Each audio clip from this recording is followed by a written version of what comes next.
The cancellation in Kincardine, Ontario, Canada broke our hearts in Ontario, but what happened afterwards brought some justified outrage along with it. I will tell you why. From Hamilton, Ontario, Canada, we are live.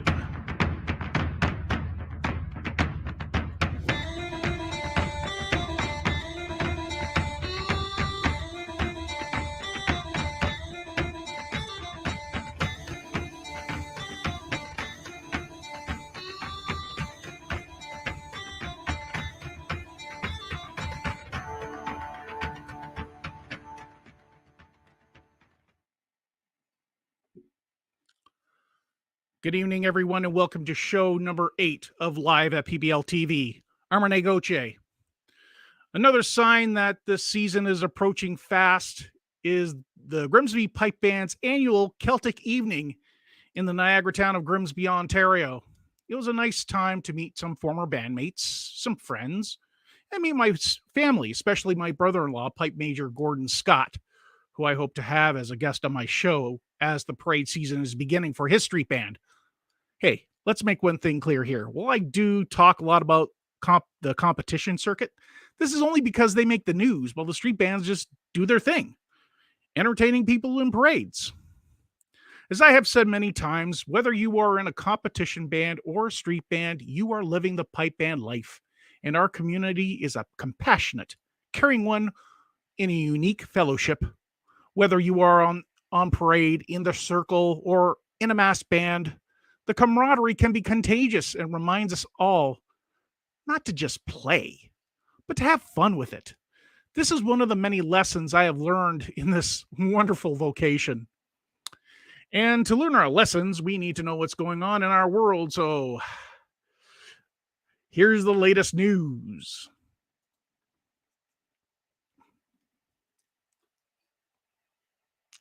Several bands in the Western United States will be competing in the city that made Breaking Bad famous.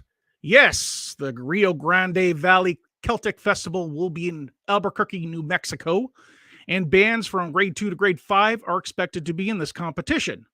But no information is available at this time on which bands will be there, or even if there will be a grade 1 band that will show up.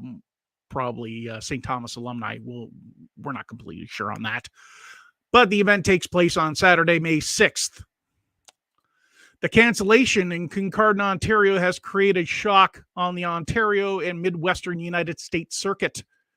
Bands from Ontario, Illinois, Ontario, and Michigan normally appear at this event, which will not be taking place this summer. But that didn't stop the Kincardine organizers from inviting grade 2 bands to play in a non-sanctioned Battle of the Bands.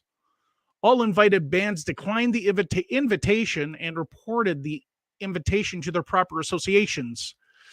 But the PBBSO has said that they would encourage bands to at least perform non-competition performances if they are invited to do so. Pipers and drummers all around the world were shocked to have been informed of the passing of reed maker John Elliott of Kirkcaldy, Scotland.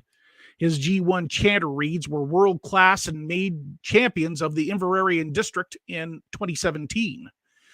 He learned the skill of reed making as an employee of R.T. Shepherd & Sons for 17 years before he began his G1 brand in 2010.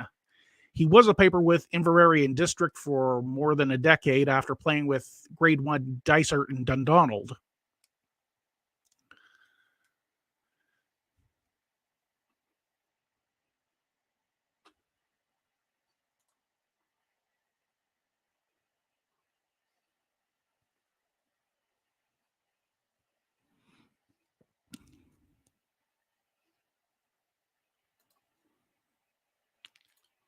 My next guest is a piper. He's not an association executive. He is not a pipe major, nor has he ever been. He's not a judge, but his contributions to his community in Fergus, Ontario are intangible. He has played for many occasions in the community and is a piper with the Guelph Pipe Band's Grade 4 ensemble.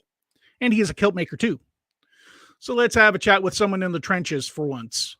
Let's have a chat with my friend, Peter Hummel. Hey, how's it going? Thanks for having me tonight. Well, thank you for coming on the show. I mean, I like what you're doing, man. It's brilliant, and you know, I applaud you for your efforts in doing this. So keep it up, man. It's awesome. Thank you, thank you so much. And as I always do, I like to go to the beginning. Sure. So tell me a little bit about how you got into piping. Well, okay. So I grew up in Niagara, and I can remember the uh, pipe bands playing for the grape and wine festival and stuff like that. And I've always, like, as a kid, loved it. Loved the sound of the pipes. Loved everything about it. Growing up, I you know, anytime I'd hear pipes go off or drums playing, I'd run to it. And as I got older, I got really involved in the punk scene in the Niagara region. And I got to be honest, I really liked the idea of wearing my Doc Martens with my kilt. And I didn't have a kilt. So my neighbor, Ray Brown, he was off the boat from Scotland. Yeah. It was the first day of grade 9 or 10. I can't. I went to West Lane Secondary School. Mhm. And this is like West Lane legendary history kind of stuff. And my buddy Ray refused to wear his kilt. His mom's like, "Oh, you got to wear your kilt. It's the first day of school." And he's like, "I'm not wearing that thing. They're going to freak out and throw stuff at me." So I, with my beautiful mohawk, said, "I'll wear it." And I wore a Sex Pistols t-shirt with my buddy's kilt and a pair of 14-hole Doc Marten oxblood boots.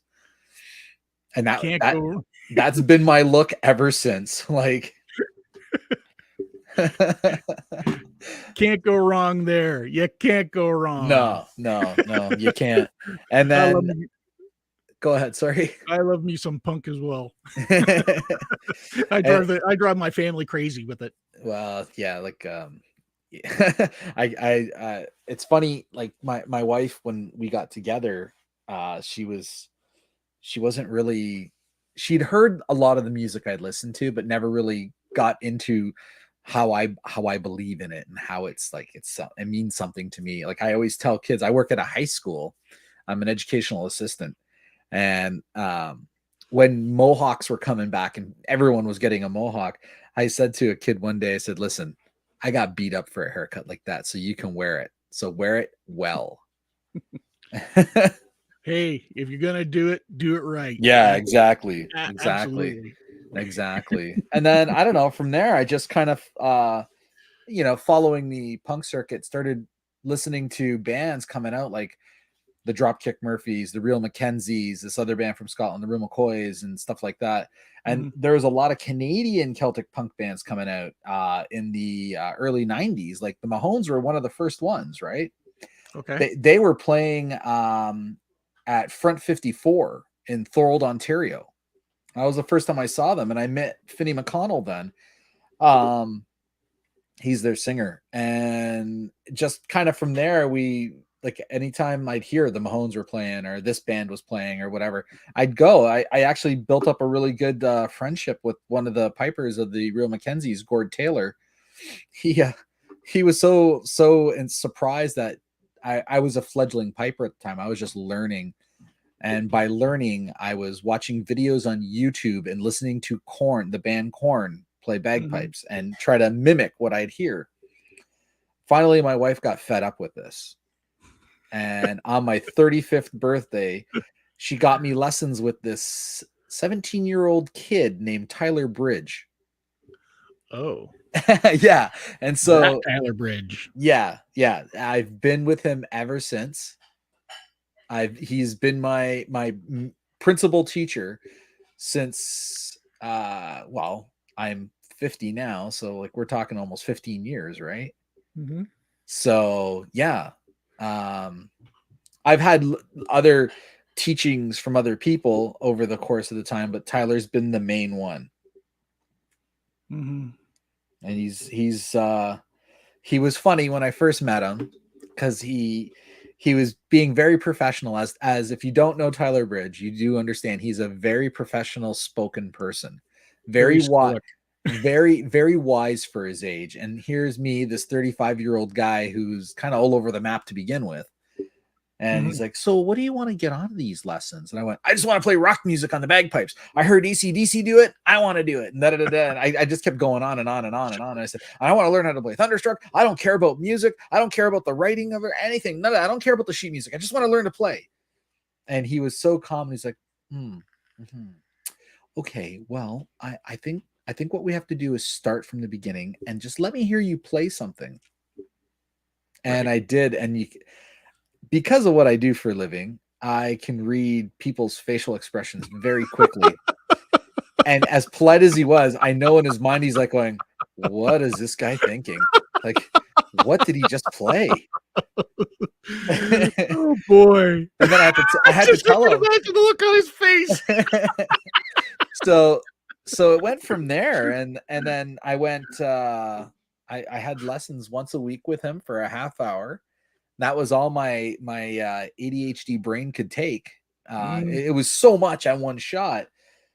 And then I started being able to play. Started to be able to do a few things. And then after about a year and a half, almost 2 years, I was getting asked to play at weddings. I was getting asked to play at commencement ceremonies. Yes. Stuff like that. Right. And I'd freak out. And one of the best things I ever learned from Tyler, one of the greatest lessons was maintenance. If you don't maintain that instrument, you're never going to get the results you want, right? Yeah, absolutely. And I'm very big on keeping my instrument up at all times. And sometimes if I don't know what I'm doing, I'm not afraid to ask. And that's the thing. People at this level of the game, I think people, they want to play and perform in front of people because I'm super enthusiastic all the time to play. Right. Yeah. And sometimes my enthusiasm's greater than the level of skill I have. So I'll be like, someone will be like, oh, can you play this? No, I'll figure it out though. I'll learn it. And yeah, it takes me a little longer to learn things. I'm a little bit older, but yeah, I do eventually learn them. I will say my forte is playing. I do like music outside of the traditional genre of playing. I've been lucky that the last 5, almost 6 years now, I've been the opening piper of Riverfest in Elora. Nice. And I've been very lucky because a lot of the bands that come on, they're like, hey, do you want to play with us? I've had the Celtic band Rollins Cross ask me to come out and play McPherson's Lament. Thank goodness I knew that tune. But the Mighty Mighty Boss Tones had me practice in their trailer trying to play ska music with them. Cool. Yeah. It was very cool. It's one of my all-time favorite ska bands, and I'm backstage with them hanging out. I'm the guy. So piping couldn't get Madness to do it. Oh, can you? I would love to do One Step Beyond. I would love to. I have a transcription I did of it, and I'm anytime if there's a ska band out there that does One Step Beyond and they want a piper instead of someone playing the trumpet, then I'm in. We'll have to tune to me, but we can do it. Yeah. It's like to be honest with you, it's been a really good adventure for the last 15 years. My skill level's gone up. I'm playing far better, and since I've been with the Guelph Pipe Band for the last 4 years now, I feel like I've attained way more skill than I ever have. Being able to play with a group of people in our grade 4 band, everyone has top-notch skill for grade 4. Yes. Whether they be solo or not, but everyone is quite good. And you got to be able to I always say this to my students, cream will rise. So you put me in a situation and I had to get better. I had to. Right. And it wasn't anyone saying you need to get better. You're terrible. No one ever said that. No one's ever done that. Right. Right. Yeah. There's been helpful suggestions along the way about, work on this and this and this, and this will help you out. I'm like, yeah. So, and I looked at it when I joined Guelph. I looked at it as what an opportunity for me. Not only is my teacher the pipe major, but there's another professional piper in the band. There's high-end grade 1 and grade 2 performing pipers in the grade 3 band. Mm-hmm. And everyone just works together to help each other out and to put, like, those guys will come and help the grade 4s, like, do the tuning and get everything sorted and offer helpful advice.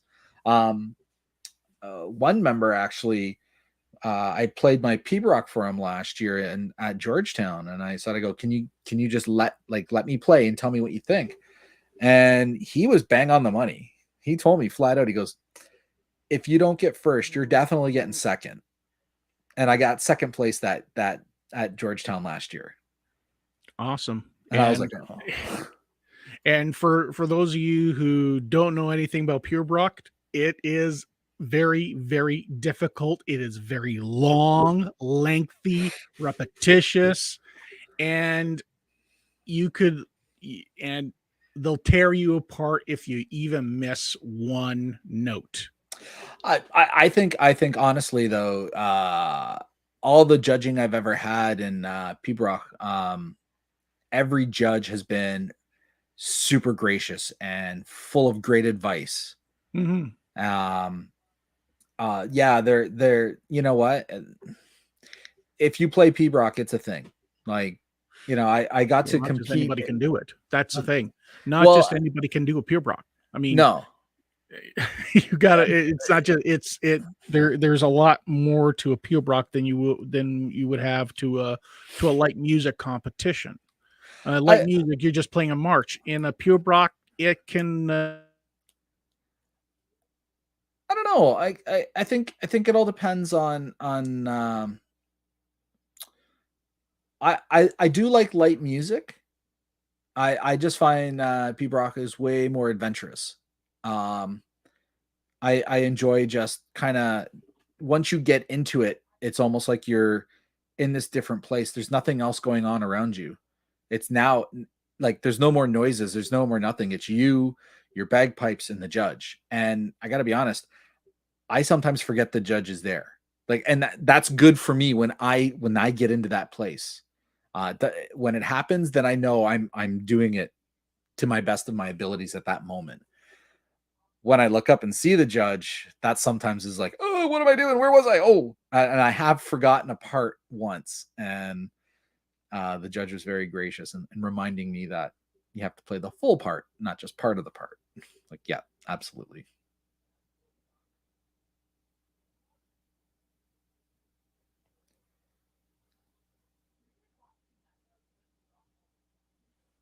But yeah, I play a lot in the community here in Fergus. Notably, I played for almost 3 years, actually, at 7:30 every night, in support of frontline workers, healthcare workers, support workers, and education workers. It was an idea my wife had. She saw that in Scotland, pipers were going out at shift change to play for healthcare workers. So we found out about when the shift change at the local hospital was going on, and we were in lockdown, so I couldn't go anywhere. So I started just playing on my balcony, and then my neighbors started coming outside, social distancing, of course, and playing or listening to me play. And yeah. And I then I got it in my head, I should put it on Facebook. So that's what I started doing.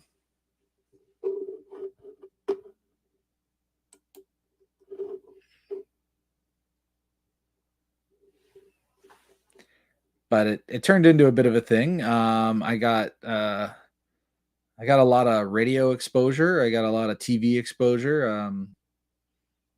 It was fun. It was something I was very proud to do, and it was really nice to get almost every night. I would do it. I would have people messaging me from hospitals from all over Ontario saying, oh, we got a clip of you playing. We just wanted to say thank you. Or, my mother's in a senior's residence and she really enjoys this. And thank you for doing this. It was, I didn't realize what kind of a reach I was getting until people started giving me feedback. And even today, actually just recently on the weekend, Um, a woman I used to work with messaged me asking me if I would play at her mother's funeral, and I was sure. And she told me at the funeral that my mother would watch you at 7:30 every night at the seniors residence. And I was like, oh, I was a little heartbroken there when I heard that. So there's nothing that we can't do as pipers and drummers. We just need to have a little bit of imagination and a little bit of gumption and just do it. I always invited pipers and drummers to come out. I was very lucky that, my pipe teacher would come out, Tyler Bridge, Harrison Little came out. A few of the guys from Guelph came out to play. They got to meet my pet ducks.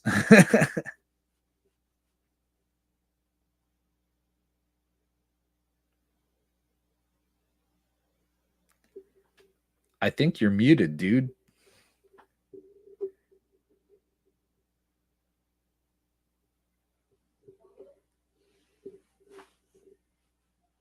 But yeah, I'd like to say I'd do it again if I had to, but the cold was the hard part, and I started filming in my basement, and I had already had my basement set up to do recordings live for different contests like the Clasp, and PBBSO had a lot of online contests. So yeah, it was really good.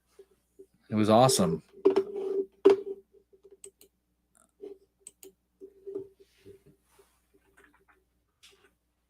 I'm just typing something here while we're on the show.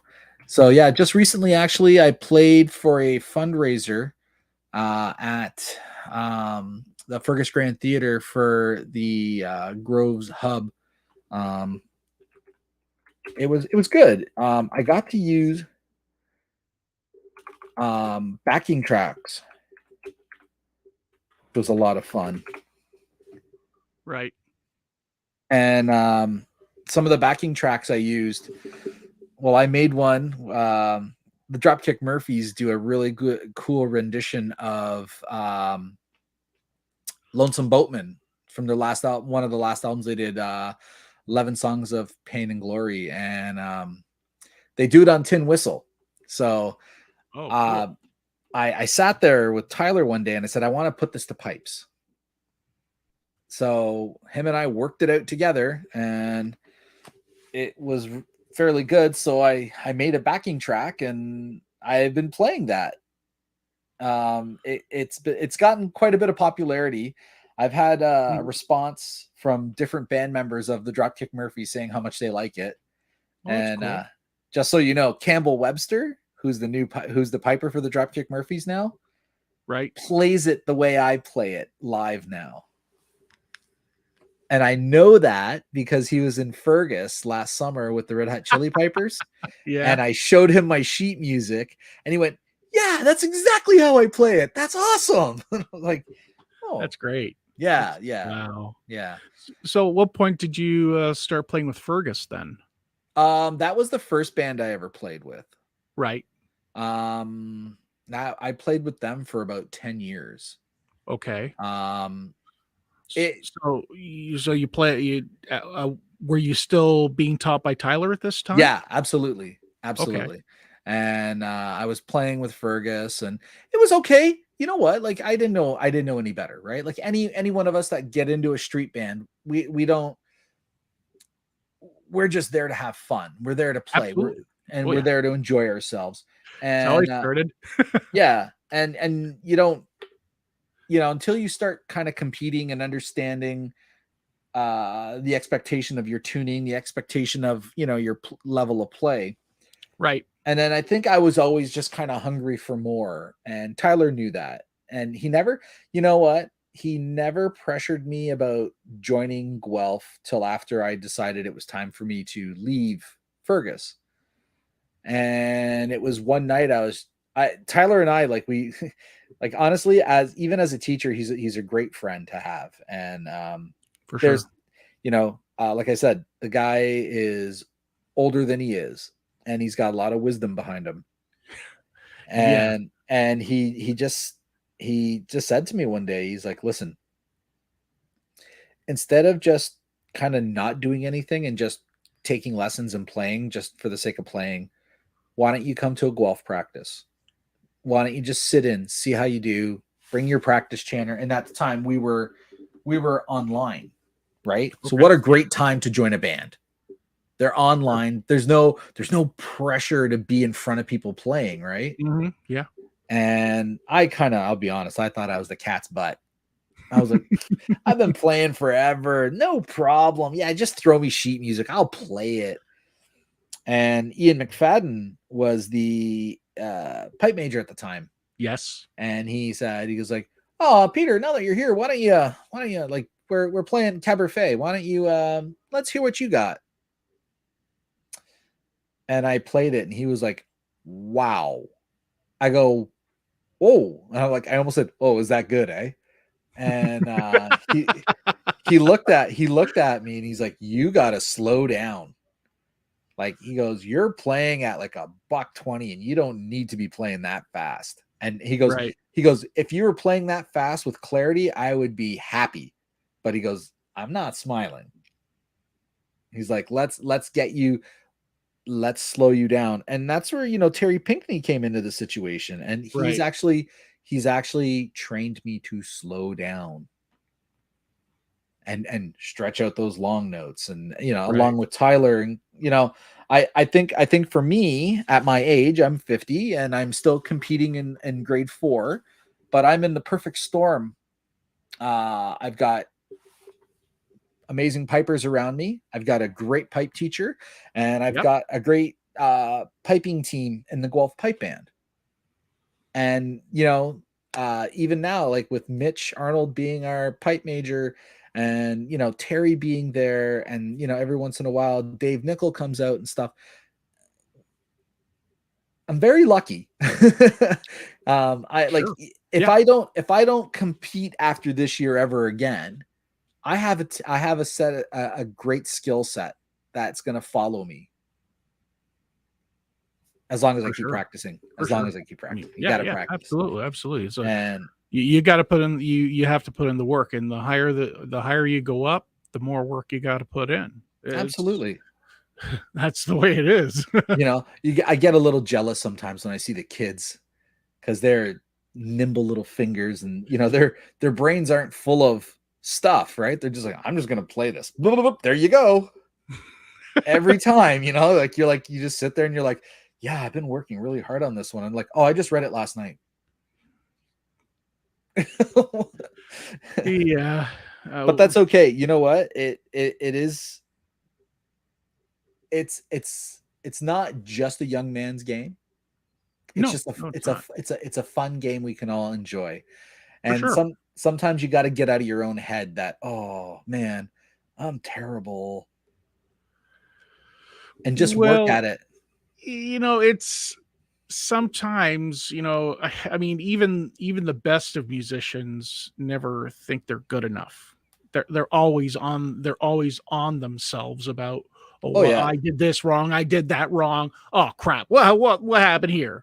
I mean, you start to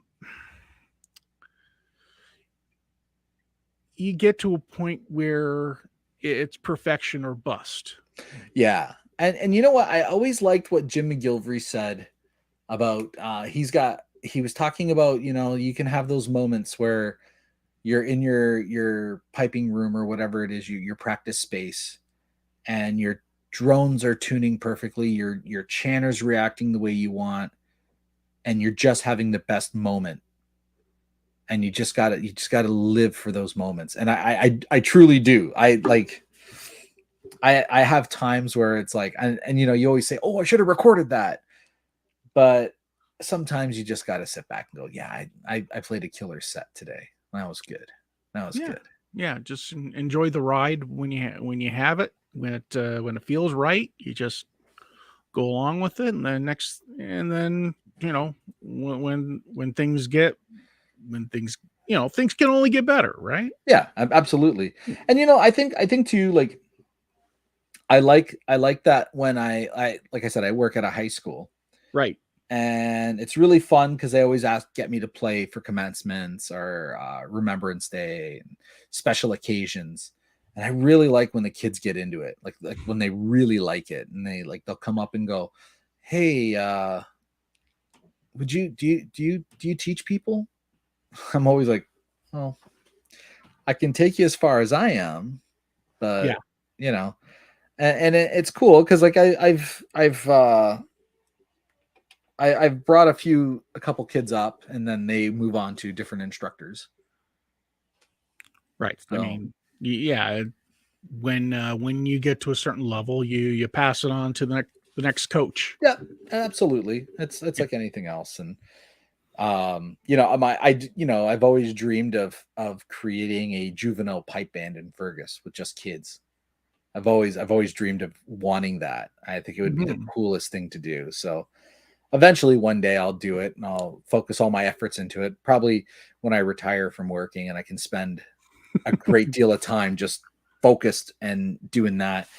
I try to I try not to focus my energies on too many things, because then everything gets lost when you do that. And I just kind of try to stay at one thing at a time.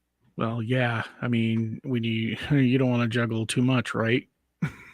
I'm already juggling enough as it is, right? Like with with with like right now, I helped organize the very successful Robbie Burns Night Guelph Pipe Band did Right. at the Rockmosa Hall.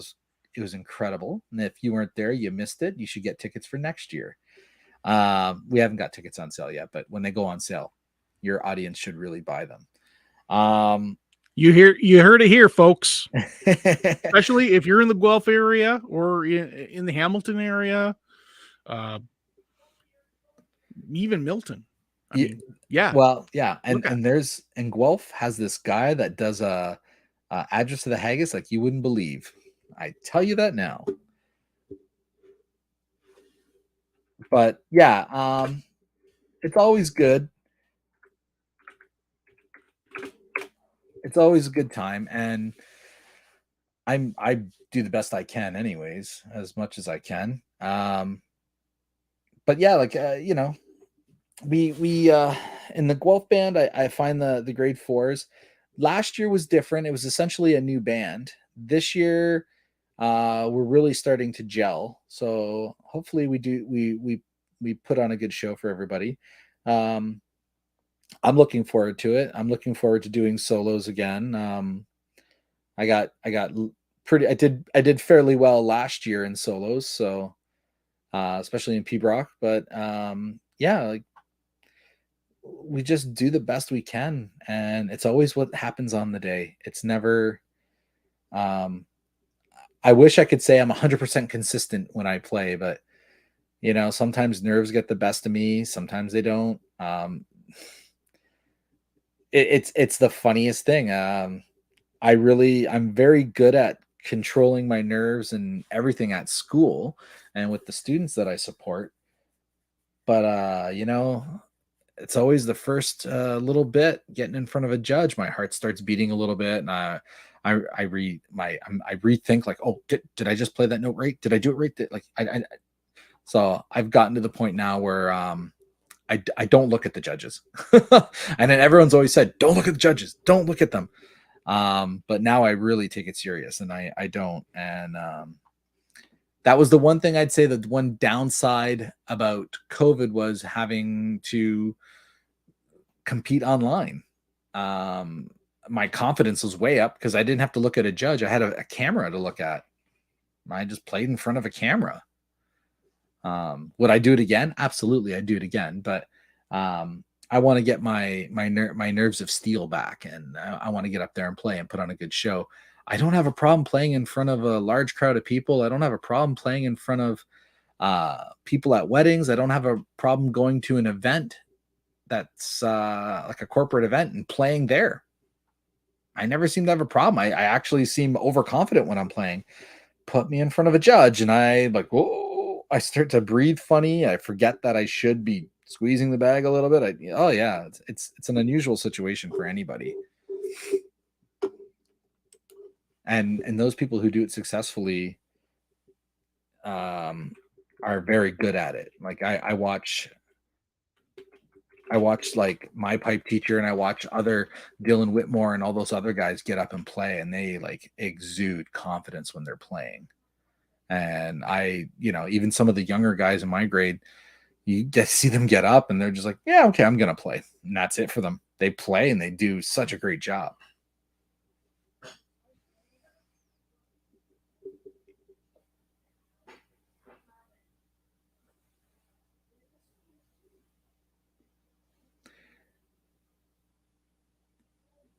But yeah, around town, I've been called Peter Piper. So I've taken the moniker on, and I just keep it. I like it. Makes sense. My name's Peter. I play bagpipes. I guess I am Peter Piper. I don't wear funny clothing though, or anything like that. I got different kind of kilts I like to wear, and kilts that I've made over the years. I've got a nice camouflage one that I like wearing every once in a blue moon, and really nice black one. But yeah, I like to do up my outfit every once in a while and throw some color in there, or whatever I can put together that looks cool. I think my favorite kilt of all time, and I still wear it, is to this day, I have a 8-yard denim kilt that I made many, many years ago. It was one of the hardest kilts I had ever made. I went through more needles and a machine trying to make it. And it's the same denim Levi's jeans are made out of. Very thick, very, very, very hard denim. And there's 8 yards in this kilt. And it's got yellow stitching on each pleat, like the way denim, like the Levi's denim has that. And yeah, it's great in the winter. I don't freeze. But yeah, it's a fun kilt. Right. I wear it with I'm a big fan of Ben Sherman or Fred Perry polo tops because of back in the day. And yeah, Right. I throw my Doc Martens on, and that's my outfit. Actually, I wore that outfit at Riverfest, and some of your audience may know who this is, but DJ Jazzy Jeff was there from the Fresh Prince. Get out. Yeah, he loved that kilt.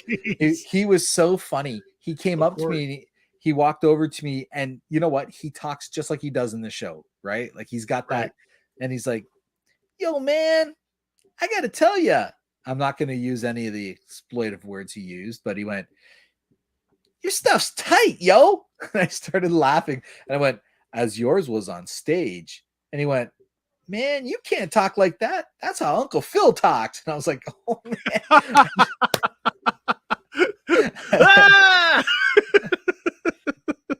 Yeah. Yeah. Oh, okay. So I've been lucky that like being in this little world of bagpiping and being at festivals and stuff. Yeah. So I think the one thing that really stands out with me when it comes to you is the community service you do. I mean, you're out there. Yeah. Yeah. And you don't, and not everybody goes out there. I mean, you went out there for the first responders. You went out there for the people at, in the hospitals at the front lines. You did that. For the most part, you're somewhere in Vegas on the pipes. Yeah, yeah. And I think that's the one thing that we don't talk enough about is the community service that people like you do, because everybody's all focused on competitions, everybody's all focused on parades, but not many people go out there and have fun, and that, I think that's the one thing that's generally missed in piping. I think people have fun in their own way. I really do. I just like, I'm a joker. Naturally, I'm the guy, like I was the class clown growing up. Like, you know what? And what are the bagpipes for me? Being an old punk rocker, it's like a loud instrument that demands attention. Right. Perfect. Perfect for this guy. What's got two thumbs and likes attention?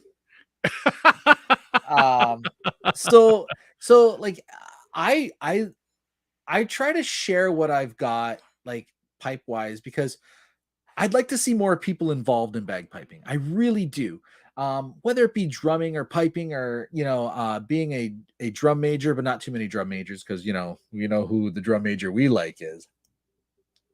And I think it's important that like you can go out and tell people you should learn to play the bagpipes, but if you don't get out there and show people what you can do with it, like you know what, I was playing in front of a bunch of kids.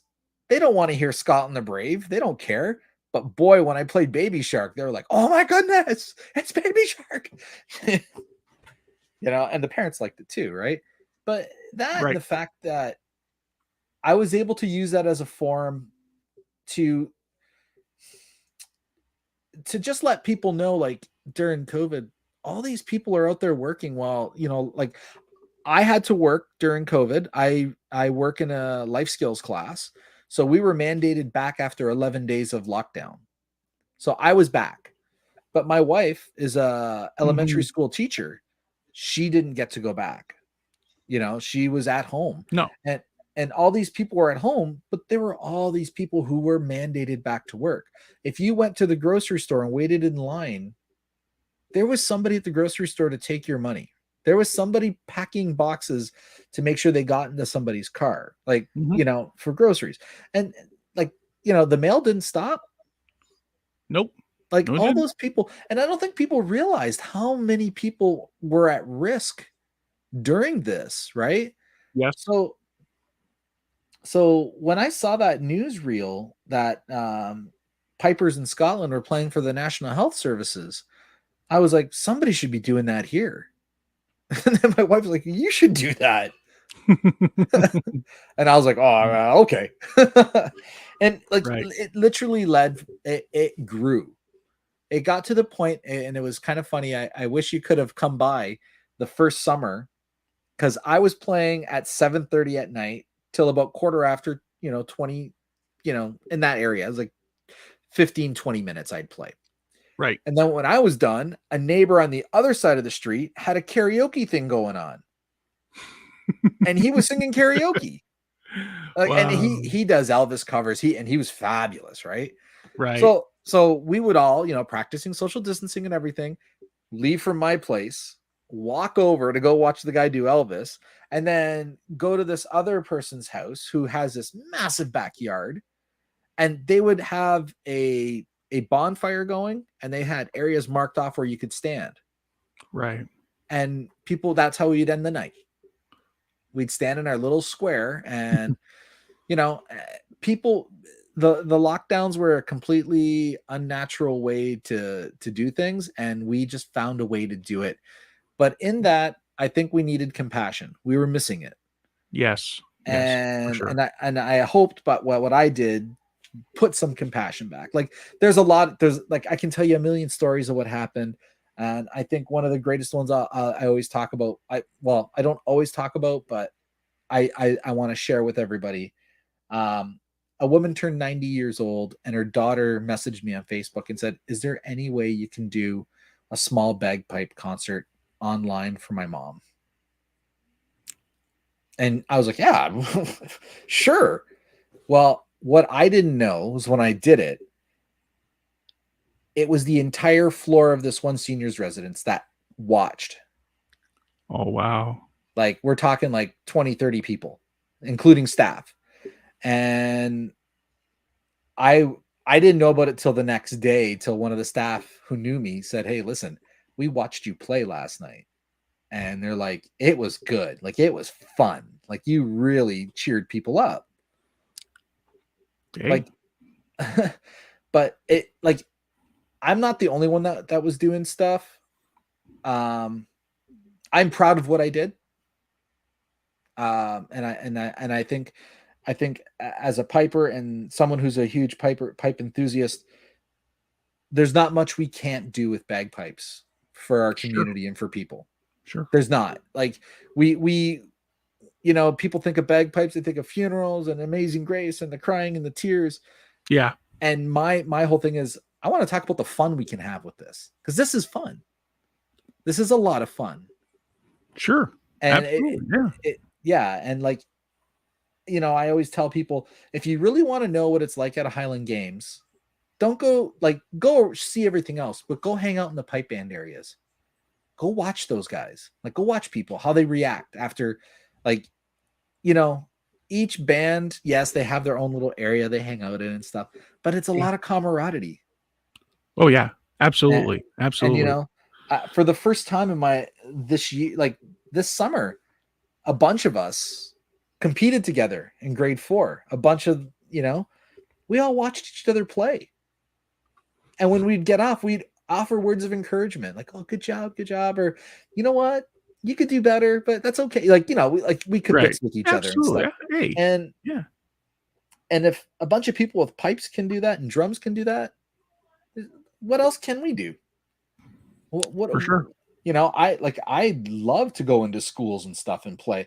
I've actually thought of coming up with a way to do not motivational speaking, but using the pipes in a way to get people to, like, hey, listen. Like, there's the big, hey, listen, you have no choice. I got bagpipes. Yeah.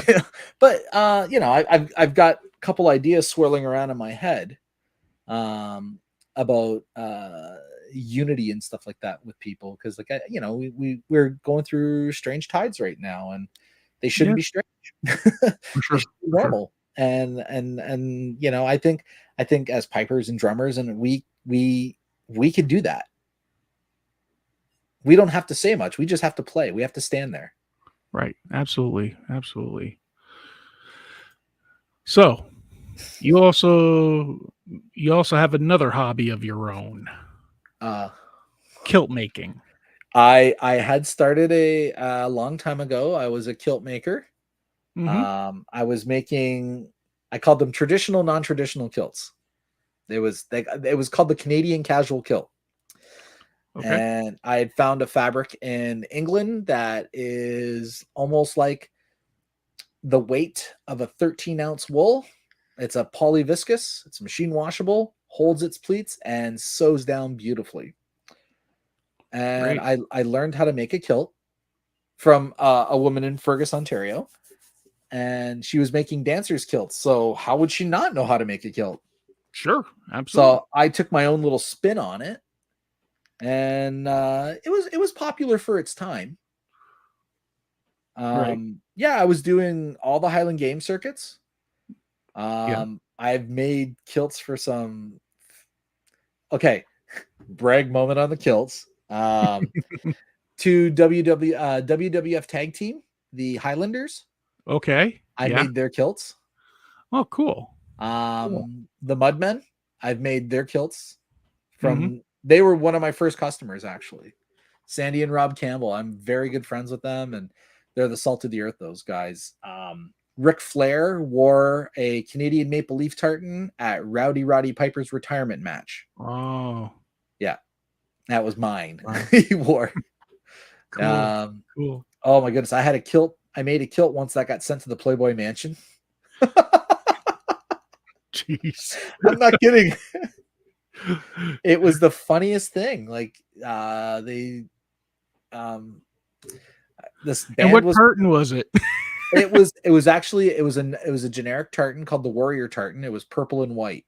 Okay. And this band was playing from Right. Canada at the Playboy Mansion. Okay. And they emailed me and said, "Listen, we're here. It's I forget. It was a party sponsored by some whiskey, and they're like, there's somebody here that very badly wants one of your kilts." And I Mm-hmm. was just like, "Oh," and they're like, "They want the purple and white one that I have. Can you make one in 24 hours?" I was like, yeah." They're like, "Okay." So at a designated time, a courier showed up at my house to pick up said kilt and Wow. 24 hours after that, it was at the Playboy Mansion, and I got a picture of it. I think I should hit you up for some tartan plaid. Yeah, well, it was fun while it lasted. Like, it was good. Yes. It was busy, but then, my wife and we started to have a family, Yes. and that was way more important to me than, Of course. and to be truthful, the market, I saw the writing on the wall. The market was kind of not doing well at the time, and I went from doing the Kincardine Scottish Festival, Right. and total sales in one day being over $6,000 to maybe $1,000 the whole weekend, or no, it was more than that, but like, and there's vendors that were selling kilts that were made offshore that weren't handmade. They were just kind of generic sizes, generic tartans. Right. And it was funny because this guy came up to me and he goes, because I would tell people at Kincardine, 4 to 6 weeks I can get your kilt because I get busy here. And this guy goes, you know what? I just really want to wear it to roll around and not really worry about it. So, you know what? For $99, I don't care. If it goes on fire tonight, I don't care. And I saw that, and I saw that as a sign. It's like, yeah, I see where it's going from here. And now, don't get me wrong, kilts are expensive. Yeah, absolutely. I bought one. Actually, I bought two. Nice. Well, one for me, one for my son. Okay. So yeah, and starting out a family, it was just I didn't want to take too much time away doing festivals and working on kilts, because you figure, I work from like 8 a.m. till 4 p.m. Right. I come home, let the baby see daddy, and go downstairs for the next 6 hours so I can make a kilt so I can get out. So I couldn't do it anymore. And I figure my daughter's 17 now, my son's 12. And I was just like, there's only going to be so long before they realize I'm not cool. So I got to work. I got to keep that facade going. Yeah, for sure. For sure. So yeah. And that's when that stopped, unfortunately. But every once in a while I'll make one up for somebody, or, some of the folks in the Guelph Pipe Band, they'll have a kilt that needs a repair really quickly. Well, yeah. And, I'll adjust buckles for people, like, stuff like that. Stuff that I don't really have to think too much about, and just kind of run a needle and thread through it, and it's good. It's good to go. Yeah. Okay. Well, I can keep chatting. Don't worry. Yeah, I know. You should have seen what was going on while you were chatting. Well, yeah. You're a magician, and we don't give up your secrets, right? So yeah. I mean, Rogers somehow has not been good to me tonight.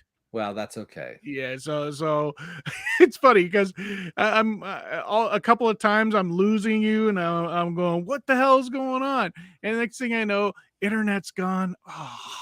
So here I'm going running upstairs, trying to get the modem straightened out, going, and then get back, and you're still talking. It's like, oh. Well, I took radio broadcasting in school. Yeah, I was one of in college. So one of the things they said, no matter what happens, just keep talking.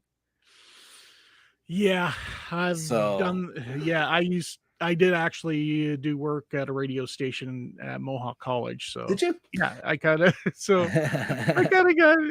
the hang of it. Everything. I mean, I've also done TV production before, so I was like, so a lot of this is just an application of skills I already have. Well, that's what life is, right? For sure. Just utilizing applications of skills you've gotten in the past for the next thing. Yeah, absolutely. Well, thank you so much for appearing on the show, Peter. It's not been a bother, pleasure. Very much a pleasure. I mean, it's always good to chat with you. I know when you come to band practice, you sit at the back because, well, it's kind of hard to talk when you got 10 pipers going. And I also have to watch how you guys march in too. I mean, I've already started on everybody on the counter marches. So yeah, all I'm missing is the is the gunnery sergeant hat. Well, you never know what's going to happen. Things change, and change is good. We should embrace it and move on it, Yeah, but I don't think I'll be anything like Arlie Ermy. That's for sure. I don't know who that is, but I bet you. I probably, if I see them, I know who they are. But Full Metal Jacket. Oh, okay. Well, Sergeant Hartman. There you go. There you see. Just throw the Full Metal Jacket references out, and I'm good. Yeah.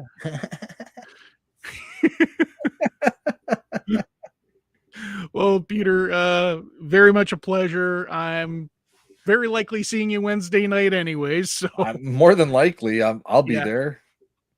Okay, well, you have a good night, and thank you for appearing on the show. Hey, not a problem. Anytime you need someone to chat for an hour, I will happily do it. Awesome. Well, thanks for having me on, man. Seriously, it's been a pleasure, and it's good. It's good to laugh. For sure. Sure. That was Peter Hummel of the Guelph Pipe Band. And when I come back, I am going to give you my final thoughts.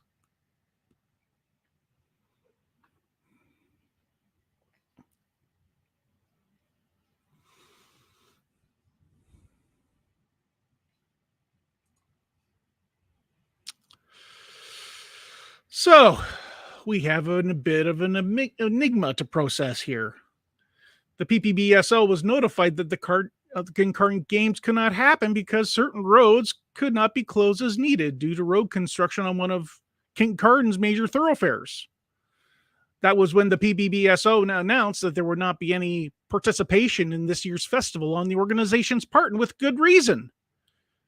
Kincardin's games are unique in the way that certain roads need to be closed to give room for full participation from all the bands, all the solo competitions. We need 4 stretches of road in all. The atmosphere is one in which bands are camped in the front yards of very generous people. It's just another way to live the pipe band life, and probably one of the most selfish ways. But that's not going to happen this year. But that didn't stop the festival organizers from going it alone, even after they said a PBBSO sanctioned competition could not happen. A few grade 2 bands were approached to participate at the festival, and naturally they all refused, owing their allegiance to the PBBSO and their affiliated associations. Now, we can understand to an extent why this was done. And this cancellation has upset a lot of people, especially those who have made non-refundable reservations for their accommodations in Kincardine.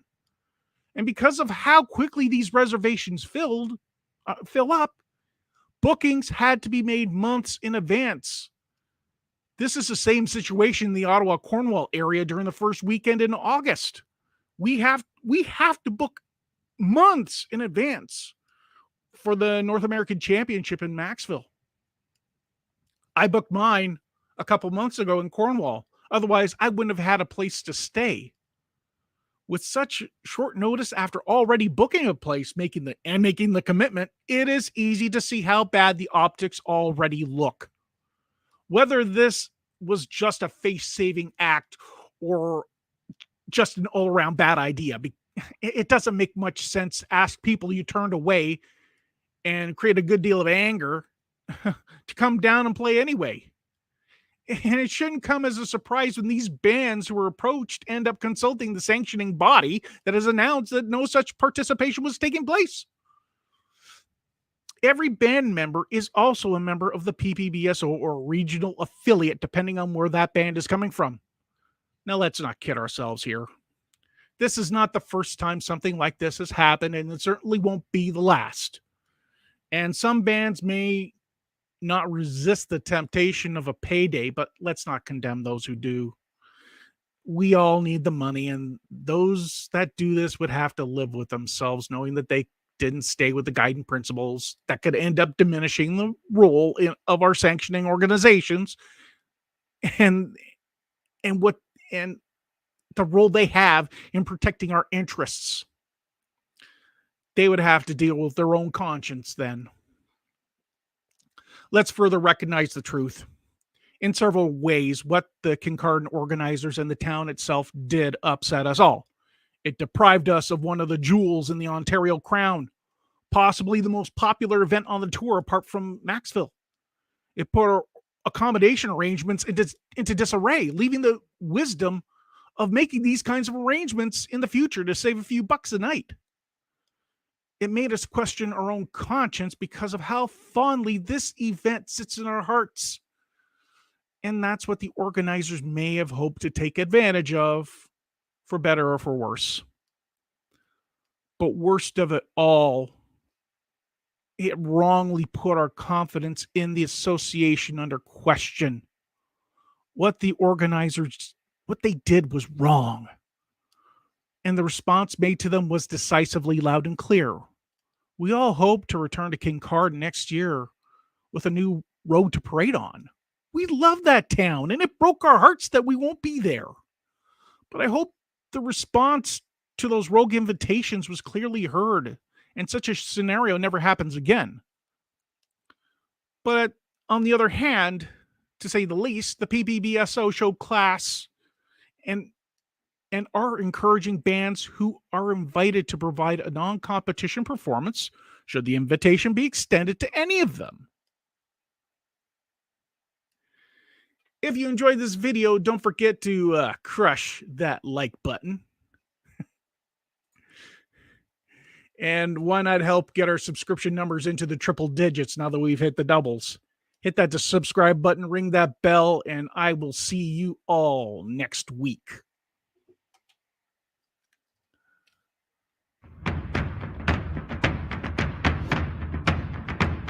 I'm Rene Goche. Bye for now.